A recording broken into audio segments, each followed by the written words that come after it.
जय हिंद प्यारे साथियों, स्वागत है आप सभी का हमारे एक और नए वीडियो में। साथियों, आप सभी को बता दें कि आज 12 नवंबर को रेलवे ग्रुप डी के एग्ज़ाम का फैसला आ चुका है कि रेलवे ग्रुप डी का पेपर जो है 10th लेवल के कैंडिडेट और आईटीआई दोनों लोग इस एग्ज़ाम को देंगे। साथियों, अब जल्द ही रेलवे अपने एग्ज़ाम की डेट भी घोषित कर देगा, तो आप सभी को अपनी तैयारी में जुट जाना है। तो आप यह वीडियो जो होने वाला है वह रेलवे ग्रुप डी जो कि हम साइंस का प्रैक्टिस सेट लेकर आते हैं उसका प्रैक्टिस सेट 7वां होगा।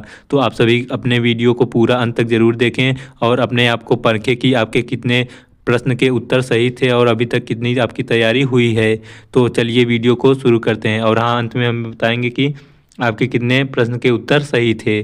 तो वीडियो पसंद आए तो चैनल को सब्सक्राइब, वीडियो को लाइक जरूर कर दें अंत में। चलिए क्वेश्चन आंसर को शुरू करें।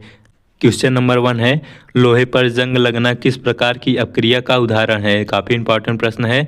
तो लोहे पर जंग लगना किस प्रकार की अपक्रिया का उदाहरण है, तो ऑप्शन देखते हैं क्या क्या है। भौतिक अपक्रिया है या रासायनिक अपक्रिया है या प्रतिवर्ती अपक्रिया है, इनमें से कोई नहीं। तो लोहे पर जंग लगना एक रासायनिक प्रकार की अपक्रिया होती है। काफ़ी इंपॉर्टेंट प्रश्न है। तो लोहे पर जंग लगना एक रासायनिक अपक्रिया होती है। तो ऑप्शन बी इस प्रश्न का सही जवाब हो जाएगा। चलिए अगला प्रश्न देखते हैं।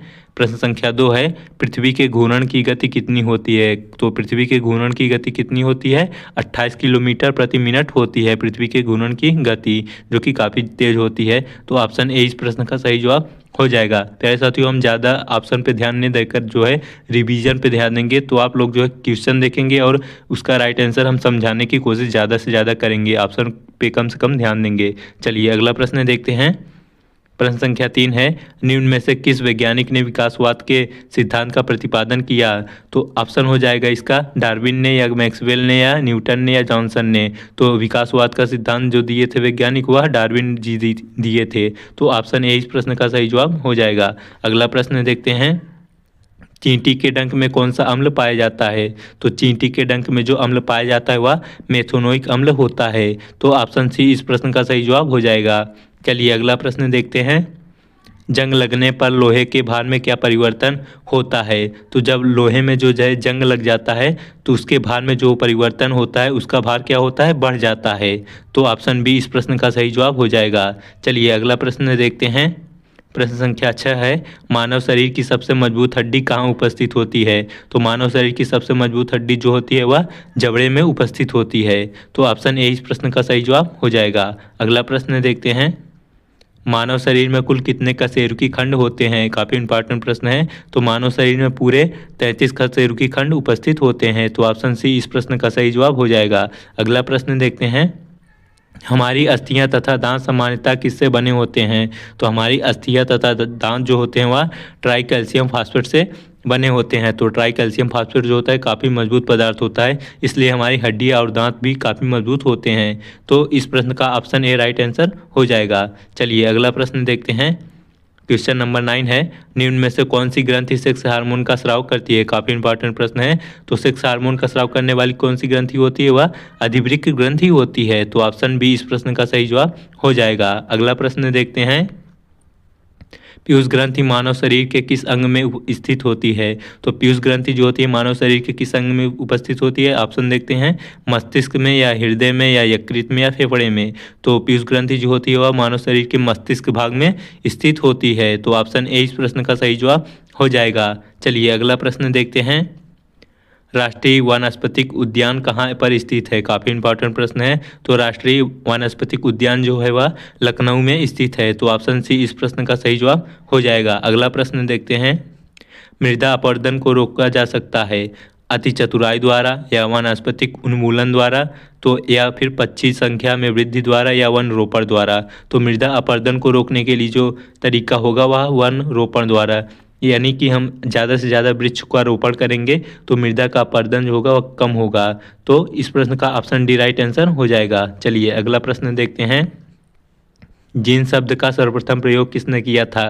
तो जीन शब्द का सर्वप्रथम प्रयोग करने वाले जो वैज्ञानिक थे वह जोहानसन वैज्ञानिक थे। तो ऑप्शन डी इस प्रश्न का सही जवाब हो जाएगा। चलिए अगला प्रश्न देखते हैं। मानव त्वचा का रंग कौन प्रदान करता है। तो मानव त्वचा के रंग का निर्धारण कौन सा पदार्थ करता है। तो ऑप्शन देखते हैं, हीमोग्लोबिन, या मेलानिन या विटामिन या कैरोटीन। तो मानव त्वचा का जो रंग का निर्धारण करता है वह हमारे शरीर त्वचा पे जो है मेलानिन की एक परत पाई जाती है जो त्वचा के रंग का निर्धारण करती है। तो ऑप्शन बी इस प्रश्न का सही जवाब हो जाएगा। अगला प्रश्न देखते हैं, कोशिका का रसोई घर किसे कहा जाता है। तो ये कोशिका से काफ़ी महत्वपूर्ण प्रश्न है।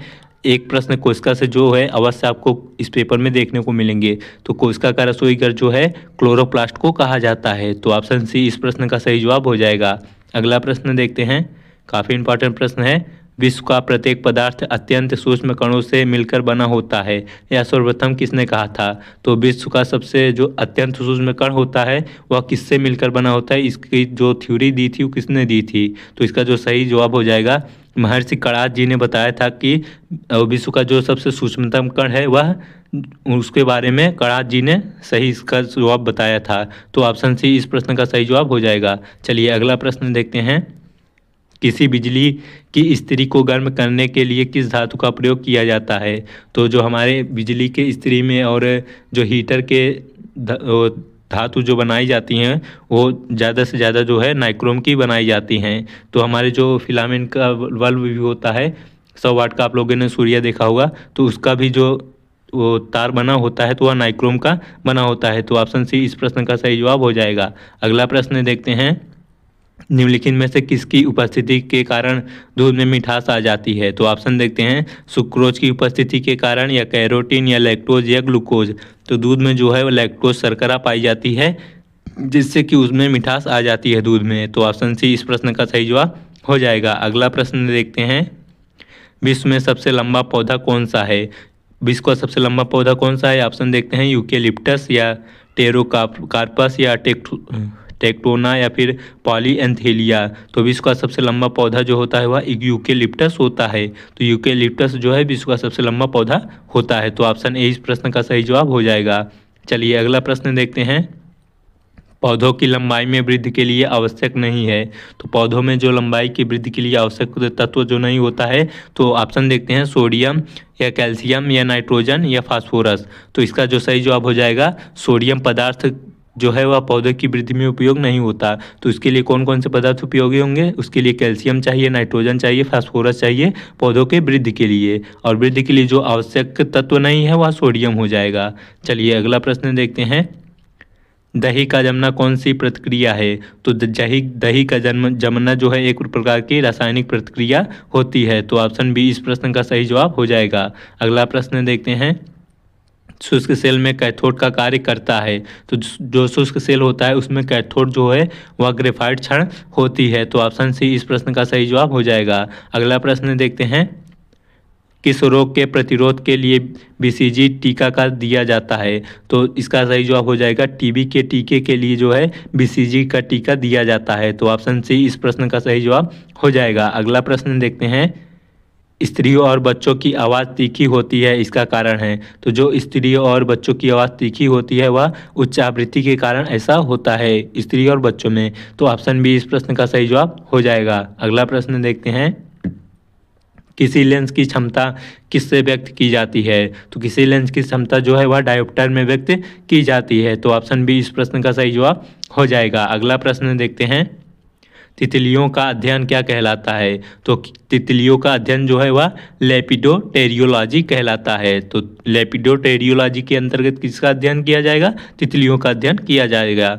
तो ऑप्शन सी इस प्रश्न का सही जवाब हो जाएगा। अगला प्रश्न देखते हैं, इलेक्ट्रॉन की खोज किसने की थी। तो इलेक्ट्रॉन की खोज करने वाले जो वैज्ञानिक थे वह थॉमसन जी थे। काफ़ी आम प्रश्न है, तो आपका इसका आंसर जो है अवश्य पता होना चाहिए। तो इलेक्ट्रॉन की खोज करने वाले वैज्ञानिक कौन थे, थॉमसन जी थे। तो ऑप्शन ए इस प्रश्न का सही जवाब हो जाएगा। अगला प्रश्न देखते हैं, एक सामान्य मानव शरीर कोशिका में गुणसूत्रों की संख्या कितनी होती है। तो एक सामान्य मानव शरीर में कोशिका में जो है गुणसूत्रों की संख्या 46 होती है, यानी 23 जोड़ी होती है और 46 पूरे संख्या होती है गुणसूत्र की। तो ऑप्शन डी इस प्रश्न का सही जवाब हो जाएगा। चलिए अगला प्रश्न देखते हैं, निम्नलिखित में से कौन सी गैस ओजोन परत के क्षरण के लिए उत्तरदायी है। तो ओजोन परत के क्षरण के लिए जो गैस उत्तरदायी होती है वह क्लोरोफ्लोरोकार्बन होती है, जो कि फ्रिज और एसी से ज़्यादातर निकलती हैं ये गैसें। तो ऑप्शन बी इस प्रश्न का सही जवाब हो जाएगा। अगला प्रश्न देखते हैं, स्थिर पानी में मिट्टी का तेल डालने पर मच्छर कम हो जाते हैं, क्योंकि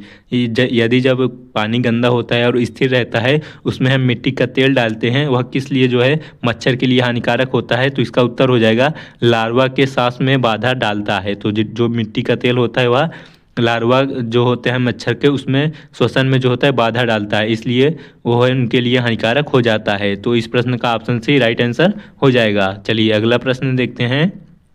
प्रश्न है, एक स्वतंत्र रूप से लटका हुआ चुंबक सदैव किस दिशा में रहता है। तो हम किसी चुंबक को जो है स्वतंत्र रूप से यदि लटका दें तो वह सदैव जो होता है अपने उत्तर से दक्षिण दिशा में रहता है। तो ऑप्शन ये देखते हैं, पूर्व से पश्चिम दिशा में रहता है, या उत्तर से पश्चिम दिशा में, या उत्तर से दक्षिण दिशा में, या दक्षिण से पश्चिम दिशा में। तो अभी हम आपको बताएं कि एक स्वतंत्र रूप से जो चुंबक लटका रहता है वह सदैव उत्तर से दक्षिण दिशा में रहता है। तो ऑप्शन सी इस प्रश्न का सही जवाब हो जाएगा। चलिए अगला प्रश्न देखते हैं।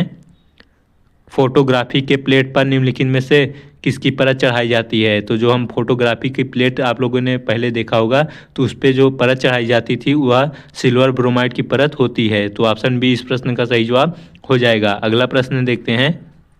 किस वैज्ञानिक ने पहली बार रुधिर परिसंचरण की व्याख्या की थी। तो पहली बार जो है रुधिर परिसंचरण के बारे में बताने वाले जो वैज्ञानिक थे वह विलियम हार्वे जी थे। तो ऑप्शन बी इस प्रश्न का सही जवाब हो जाएगा। अगला प्रश्न देखते हैं। प्रश्न संख्या 34 है, निम्नलिखित में से कौन सा पदार्थ बहुत कठोर और बहुत तन्य है। तो ऑप्शन देखते हैं, कार्बोरेडम, या फिर टंगस्टन, या कास्ट आयरन, या नाइक्रोम। तो इसका जो सही जवाब हो जाएगा टंगस्टन पदार्थ जो होता है बहुत कठोर होता है और उनमें तन्यता का गुण अधिक मात्रा में पाया जाता है। तो ऑप्शन बी इस प्रश्न का सही जवाब हो जाएगा। अगला प्रश्न देखते हैं। नाभिकीय रिएक्टर के निर्माण में निम्नलिखित में से कौन सा अनिवार्य है। तो जब नाभिकीय रिएक्टर होता है तो उसमें जो अनिवार्य पदार्थ होता है वह जार्कोनियम होता है। तो जार्कोनियम से ही जो है नाभिकीय रिएक्टर का निर्माण होता है। तो ऑप्शन सी इस प्रश्न का सही जवाब हो जाएगा। अगला प्रश्न देखते हैं। निमोनिया रोग मानव शरीर के किस अंग को प्रभावित करता है। तो मानव शरीर के जो निमोनिया रोग होता है तो वह फेफड़े को प्रभावित करता है। तो फेफड़ों की जो कुपिकाएँ होती है तो उनको ज़्यादा से ज़्यादा जाकर निमोनिया रोग क्षतिग्रस्त कर देता है, तो इससे जो है फेफड़े प्रभावित होते हैं। तो ऑप्शन सी इस प्रश्न का सही जवाब हो जाएगा। अगला प्रश्न देखते हैं।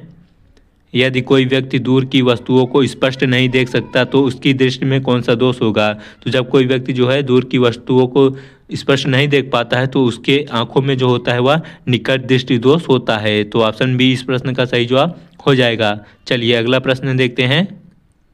खाना पकाने के तेल को किस प्रक्रिया द्वारा वनस्पति घी में परिवर्तित किया जाता है। तो खाना पकाने के तेल को जो है वह हाइड्रोजनीकरण विधि द्वारा जो है वनस्पति घी में परिवर्तित किया जाता है। तो ऑप्शन ए इस प्रश्न का सही जवाब हो जाएगा। अगला प्रश्न देखते हैं। सौर ऊर्जा का सबसे बड़ा यौगिकीकरण कौन है। तो जो सौर ऊर्जा का सबसे बड़ा यौगिकीकरण है वह हरे पौधे होते हैं। तो सौर ऊर्जा द्वारा जो है हरे पौधे उनका भोजन अच्छी प्रकार से बनाकर उनका यौगिकीकरण करते हैं। तो इस प्रश्न का ऑप्शन डी राइट आंसर हो जाएगा। चलिए अगला प्रश्न और अंतिम प्रश्न देखते हैं। सेल्सियस के माप का कौन सा तापक्रम 300 केल्विन के बराबर होता है। तो सेल्सियस का जो तापक्रम होता है 300 केल्विन के कितने बराबर होता है। तो इसका जो राइट आंसर हो जाएगा 27 डिग्री सेल्सियस जो होता है वह 300 केल्विन के बराबर होता है। तो ऑप्शन सी इस प्रश्न का सही जवाब हो जाएगा। तो प्यारे साथी ये थे हमारे टॉप 50 इंपॉर्टेंट MCQs जो कि रेलवे ग्रुप डी साइंस के काफ़ी महत्वपूर्ण प्रश्न हैं। तो वीडियो पसंद आई हो तो चैनल को सब्सक्राइब, वीडियो को लाइक ज़रूर कर दें। धन्यवाद।